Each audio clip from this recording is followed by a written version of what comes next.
नमस्कार। हम सब जॉब के साथ मिलने वाले पर्क्स को पसंद करते हैं, है ना? जैसे कंपनी की कार, मुफ्त में खाना या फिर हॉलिडे पैकेज। लेकिन सवाल यह है कि क्या ये सच में मुफ्त हैं? चलिए आज इन्हीं पर्क्स के पीछे छिपे टैक्स के नियमों को थोड़ा आसान भाषा में समझते हैं। तो यही वो बड़ा सवाल है जिसके बारे में सोचना चाहिए। कंपनी से जो फायदे मिल रहे हैं वो असल में एक टैक्स फ्री बोनस है या फिर उनमें कोई छिपा हुआ टैक्स का झंझट है? क्योंकि देखिए, कई बार जो कॉम्पेंसेशन पैकेज ऊपर से बहुत शानदार लगता है ना, वो अंदर से थोड़ा कॉम्प्लिकेटेड हो सकता है। ठीक है, तो इस पूरी गुत्थी को सुलझाने के लिए सबसे पहले हमें उस एक शब्द को समझना होगा जिसके आसपास ये सारी कहानी घूम रही है। तो ये शब्द है परक्विजिट, जिसे हम आम भाषा में पर्क भी कहते हैं। सीधी सी बात है, ये वो कोई भी एक्स्ट्रा फायदा है जो एक एम्प्लॉयर अपने एम्प्लॉय को सैलरी के ऊपर देता है। अब ये कैश में भी हो सकता है, जैसे कोई गिफ्ट वाउचर, या किसी चीज के रूप में, जैसे यूज करने के लिए लैपटॉप, या फिर किसी सुविधा की तरह, मान लीजिए रहने के लिए घर।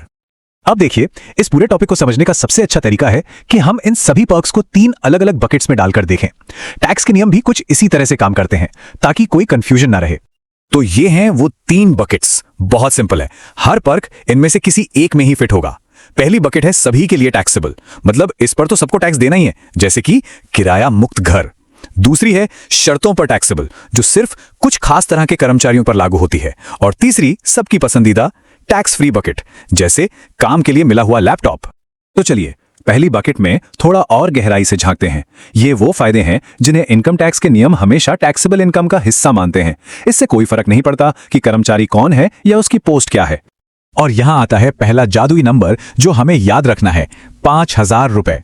ये उस पर्क से जुड़ा है जो अक्सर त्योहारों पर या किसी खास मौके पर मिलता है, यानी गिफ्ट्स। यहां पर ध्यान देने वाली बात यह है कि अगर पूरे साल में मिले सभी गिफ्ट्स का टोटल मूल्य 5,000 या उससे ज्यादा हो जाता है, तो सिर्फ ऊपर की रकम पर नहीं बल्कि पूरी की पूरी रकम पर टैक्स लग जाएगा। ये एक बहुत ही कॉमन टैक्स ट्रैप है। और ये रहा हमारा दूसरा छोटा लेकिन महत्वपूर्ण नंबर, 50 रुपए।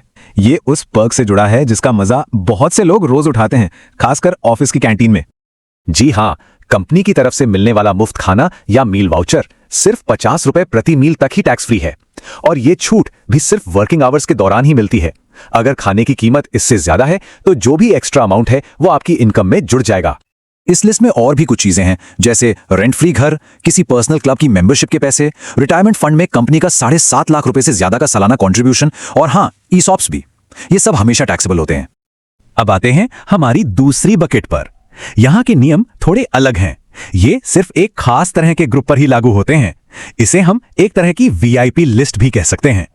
मतलब कुछ फायदे ऐसे हैं जो तभी टैक्सेबल होंगे जब उन्हें पाने वाला इंसान एक निर्दिष्ट कर्मचारी या स्पेसिफाइड एम्प्लॉय की कैटेगरी में आता हो। दूसरों के लिए वही फायदा टैक्स फ्री हो सकता है। तो सवाल उठता है कि ये निर्दिष्ट कर्मचारी आखिर है कौन? तो देखिए, इनकम टैक्स के नियमों के हिसाब से इसके 3 क्राइटेरिया हैं। या तो वो व्यक्ति कंपनी का डायरेक्टर हो, या फिर कंपनी में उसका अच्छा खासा इंटरेस्ट हो, मतलब 20% या उससे ज्यादा वोटिंग पावर हो, या फिर उसकी सालाना सैलरी एक तय सीमा से ज्यादा हो। और ये अंतर यहां एकदम साफ दिखता है। सोचिए, कंपनी अपने कर्मचारी को मुफ्त बिजली या घर के काम के लिए कोई हेल्पर की सुविधा दे रही है। अगर वो कर्मचारी निर्दिष्ट है तो उस सुविधा की वैल्यू पर उसे टैक्स देना होगा, लेकिन अगर वो निर्दिष्ट नहीं है तो वही सुविधा उसके लिए पूरी तरह टैक्स फ्री हो जाएगी। है ना दिलचस्प? और अब बात करते हैं उस कैटेगरी की जिसका हम सबको इंतजार था। यह है अच्छी खबर वाला हिस्सा। यहां वो फायदे हैं जिन पर कोई टैक्स नहीं लगता। इस लिस्ट में कई काम की चीजें हैं, जैसे काम के लिए मिला कंपनी का लैपटॉप, मोबाइल फोन का बिल, ऑफिस आने जाने के लिए ट्रांसपोर्ट की सुविधा, और 20,000 रुपए तक का कोई छोटा मोटा लोन।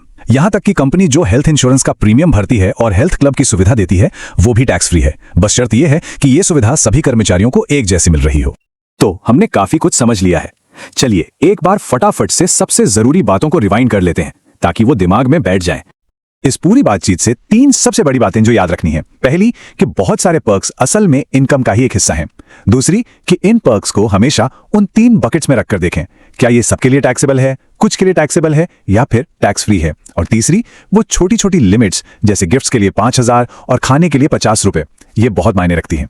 तो अब जब ये सारे नियम सामने हैं तो एक सवाल सोचने वाला है, क्या ये जानकारी किसी के भी अपने बेनिफिट्स पैकेज को देखने के नजरिए को बदलती है? क्या अब वो पैकेज उतना ही आकर्षक लगता है? सोचिएगा जरूर।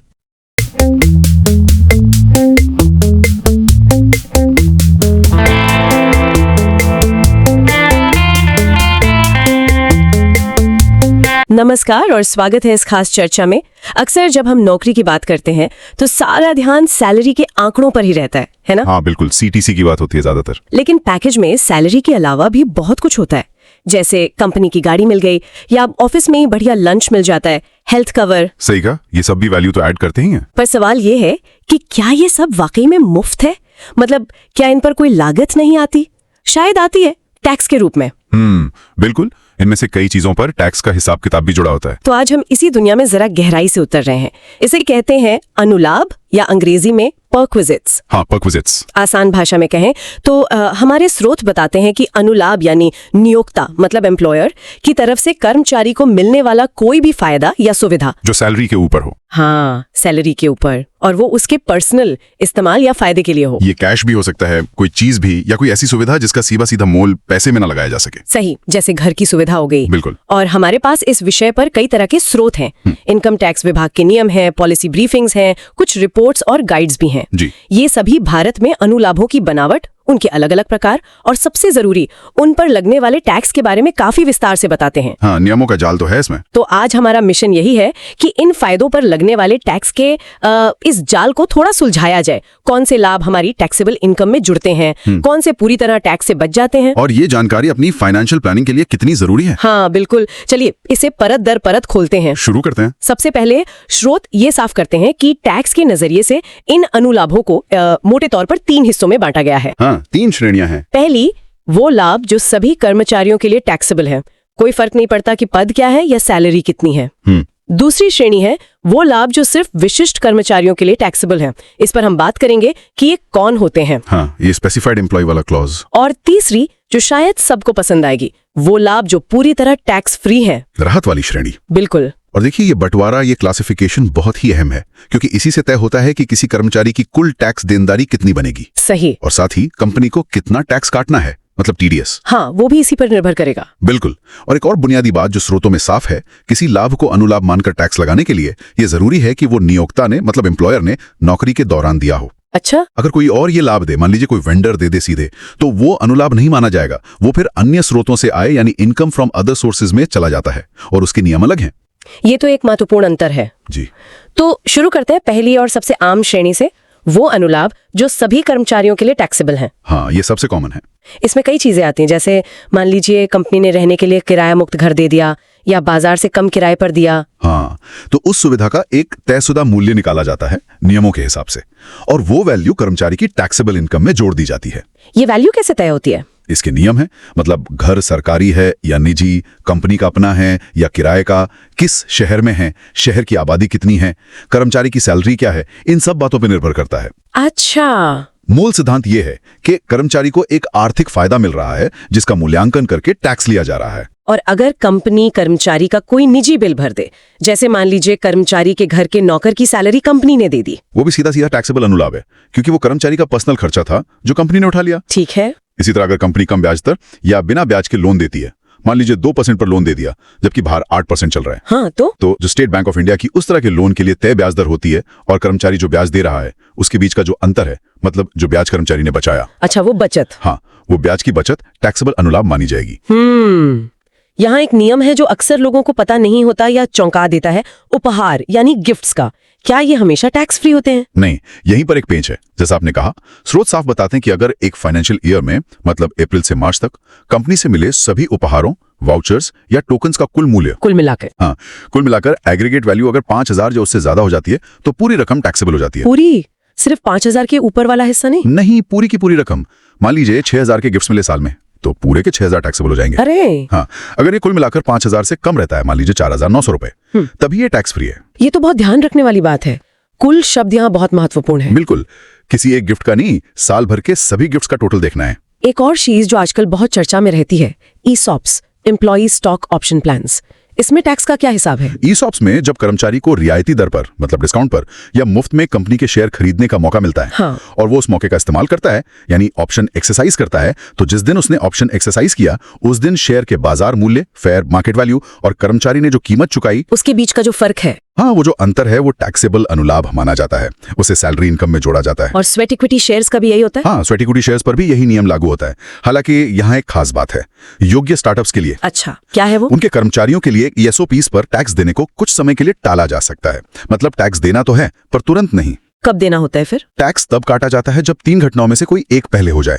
या तो शेयर मिलने के बाद 48 महीने पूरे हो जाएं, या कर्मचारी नौकरी छोड़ दे, या फिर वो उन शेयर्स को बेच दे। अच्छा, ये तो स्टार्टअप्स को फायदा पहुंचाने के लिए है। हाँ, टैलेंट को आकर्षित करने और बनाए रखने में मदद करने के लिए। दिलचस्प है। रिटायरमेंट प्लानिंग से जुड़ा भी एक नियम है जिस पर शायद सबका ध्यान न जाता हो, सेवानिवृत्ति निधियों में कंपनी का योगदान। क्या इस पर भी टैक्स लग सकता है? हाँ, बिल्कुल लग सकता है।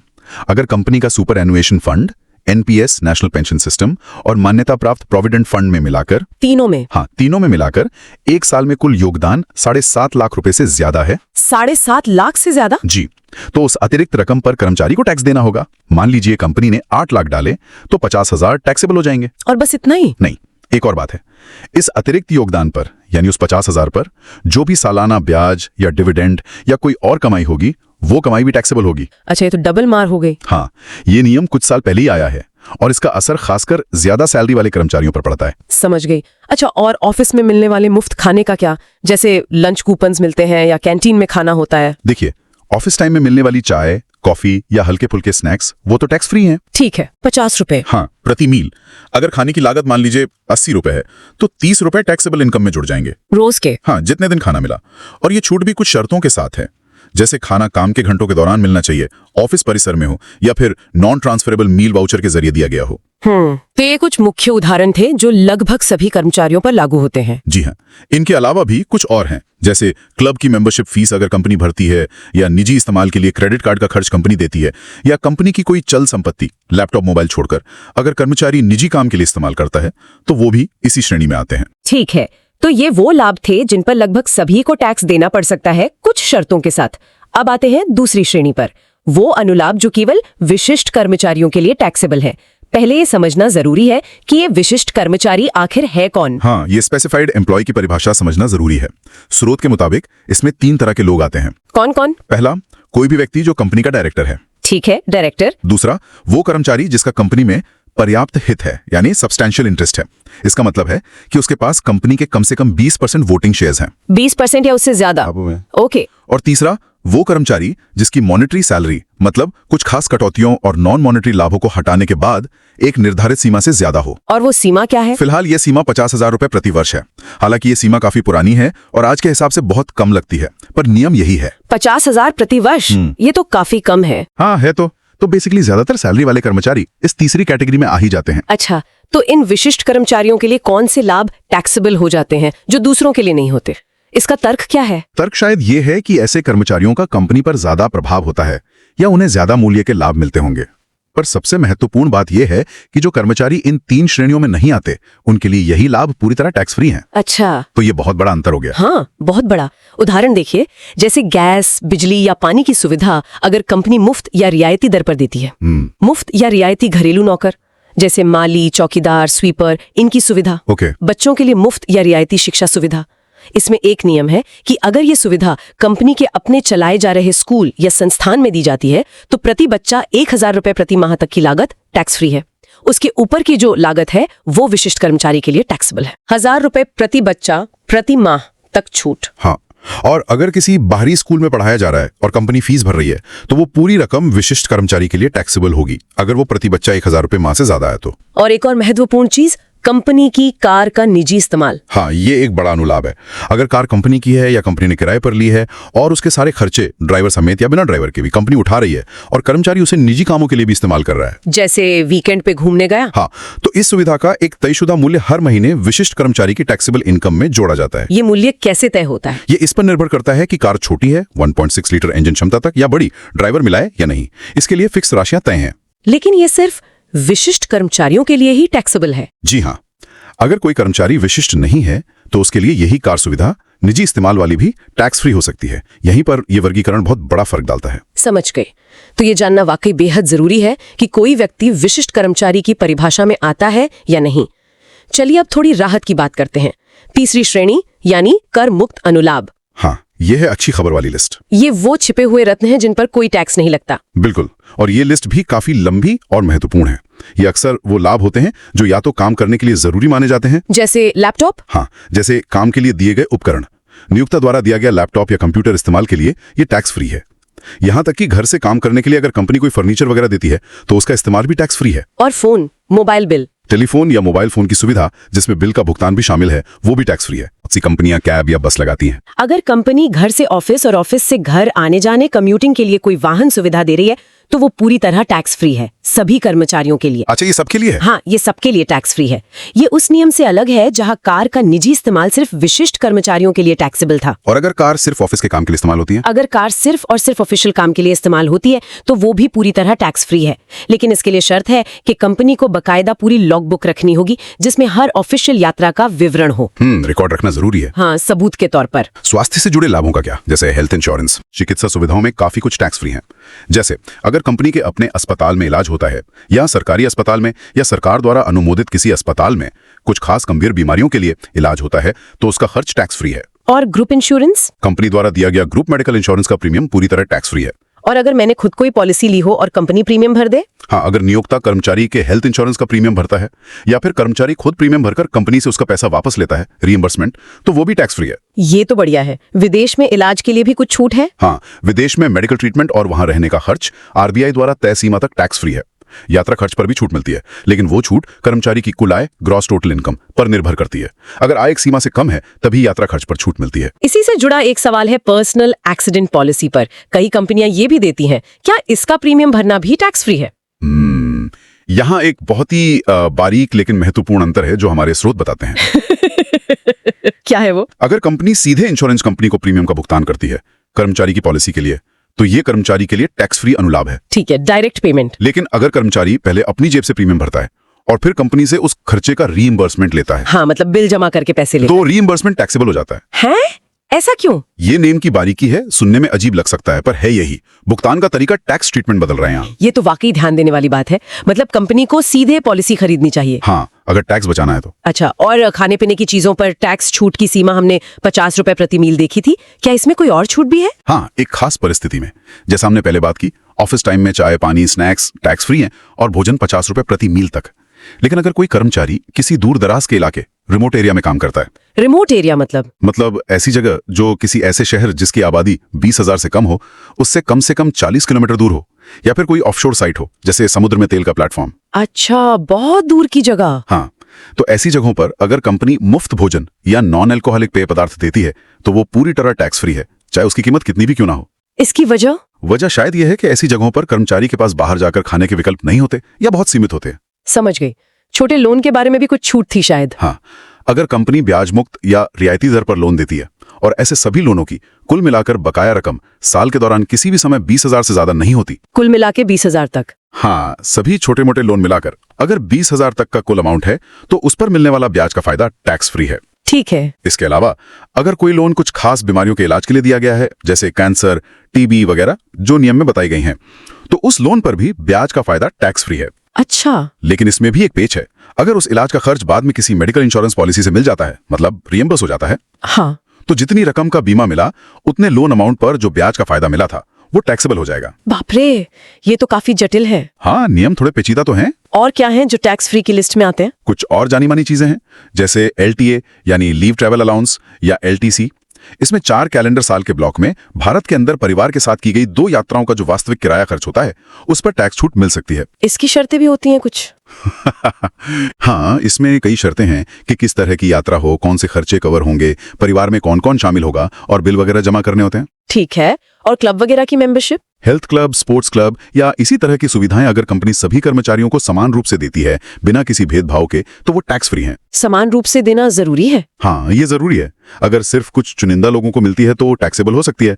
इसी तरह कॉर्पोरेट क्लब की मेंबरशिप अगर कंपनी लेती है जिसका फायदा कर्मचारी उठाते हैं तो वो भी टैक्स फ्री है। और एक आखिरी नियम जो आपने बताया था, टैक्स पर टैक्स नहीं लगता? हाँ, वो भी महत्वपूर्ण है। अगर कंपनी किसी गैर मौद्रिक अनुलाभ, नॉन मॉनिटरी परक्विजिट पर, जैसे घर की सुविधा या कार की सुविधा पर कर्मचारी की तरफ से इनकम टैक्स भर देती है, मतलब टैक्स का पैसा भी कंपनी दे देती है। हाँ, तो वो जो टैक्स कंपनी ने भरा उस टैक्स अमाउंट को कर्मचारी की अतिरिक्त आय मानकर उस पर दोबारा टैक्स नहीं लगाया जाता। इसे टैक्स ऑन टैक्स से बचाने के लिए किया गया है। ये भी एक राहत की बात है। जी। तो कुल मिलाकर अनुलाभों की ये दुनिया काफी विस्तृत है और इसके टैक्स नियम भी, जैसा आपने कहा, काफी परतदार हैं। अगर आज की इस पूरी चर्चा को हम समेटें तो मुख्य बातें क्या निकल कर आते हैं? देखिए, सबसे पहली और जरूरी बात तो यह है कि सैलरी स्लिप के आगे भी देखना चाहिए। हर फायदा जो मिल रहा है वो सच में मुफ्त है या नहीं, ये समझना जरूरी है। उसकी टैक्स देनदारी क्या है? हाँ, ये जरूरी है। दूसरी बात, ये 3 श्रेणियां दिमाग में रखनी चाहिए। कौन से फायदे सबके लिए टैक्सेबल हैं, कौन से सिर्फ विशिष्ट कर्मचारियों के लिए और कौन से पूरी तरह टैक्स फ्री हैं। ठीक है। और तीसरी, कुछ महत्वपूर्ण सीमाएं याद रखनी चाहिए, जैसे उपहारों के लिए 5,000 रुपए की कुल सीमा, हाँ, वो कुल वाली बात। भोजन के लिए 50 रुपए प्रति मील की छूट, छोटे लोन के लिए 20,000 रुपए की कुल सीमा और रिटायरमेंट फंड में कंपनी के योगदान के लिए 7.5 लाख रुपए की सालाना सीमा। ये नंबर्स ध्यान में रखने वाले हैं। और ये सारी जानकारी किसी व्यक्ति के लिए क्यों मायने रखती है? व्यावहारिक रूप से इसका क्या फायदा है? देखिए, ये अपनी असली टेक होम सैलरी समझने के लिए जरूरी है। 2 अलग-अलग नौकरी के प्रस्तावों की सही तुलना करने के लिए जरूरी है। हो सकता है एक जगह सीटीसी ज्यादा दिखे पर टैक्स के बाद हाथ में कम आए। हाँ, ये हो सकता है। और अपनी टैक्स प्लानिंग सही ढंग से करने के लिए तो ये बेहद जरूरी है ही। जैसा कि हमारे स्रोत भी कहते हैं, कंपनियों के लिए भी अच्छा है कि वो अपनी लाभ नीतियों और उनके टैक्स परिणामों के बारे में कर्मचारियों को स्पष्ट रूप से बताएं। पारदर्शिता होनी चाहिए। सही बात है।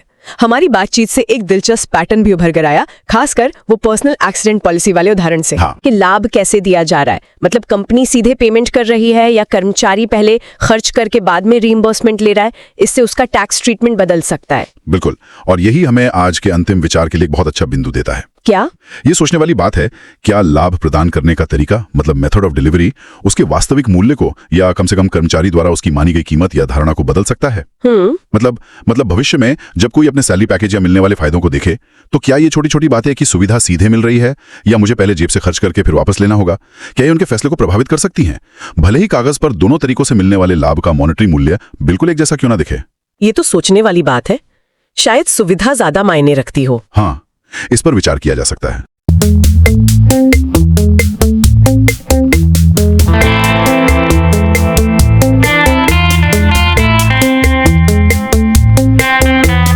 Okay, let's talk about your paycheck. But I mean, really talk about it. Because it's not just about that base salary, right? There's this whole other layer of value. We're talking about perquisites or, perks. And honestly, understanding these is what separates a good compensation package from an absolutely great one.